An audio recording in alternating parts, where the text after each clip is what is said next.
Umamin na ang aktor na si Paolo Avellino sa tunay na estado ng kanyang love life. Sa isang interview, napaamin si Paolo na may nagpapatibok na ng kanyang puso nang tanungin kung single o taken ba siya. Ayon din sa aktor, sa isang relasyon, kailangan intindihin ng kapareha kung anong pinanggagalingan nito. I think we have to empathize with your partner and for sure, marami kasing problema along the way, kailangan mong lumaban. Kailangan mong intindihin kung saan nanggagaling yung partner mo, ani Paolo. So now talaga, mas naging siguro understanding. Kailangan na noon. Anya pa. Ayon pa kay Paolo, mga edad 39 at 40 ang ideal age ng pagpapakasal. Ang nagustuhan niya rin sa isang babae ay someone who is smart and understanding.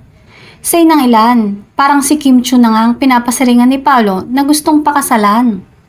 Masaya naman ang mga fan nila Kim Chiu dahil napag-usapan din nga ang Kim Pao topic. Pero ano ang pakiramdam niya na ang lakas ng tandem nila ni Kim o Kim Pao? I'm very appreciative for them to keep on posting, keep on tweeting.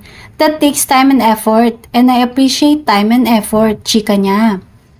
Pero para sa mga fan, sapat na yun para kiligin sila. Inasyong nga agad nila syempre na si Kim ang tinutukoy ni Paolo. Wow, Paolo is giving hint already that he's not single. As Kim Pao fan, so proud of him for being honest. Hindi na kailangan maghintay ng confirmation. Hintay na lang tayo na ikasal sila ni Kim.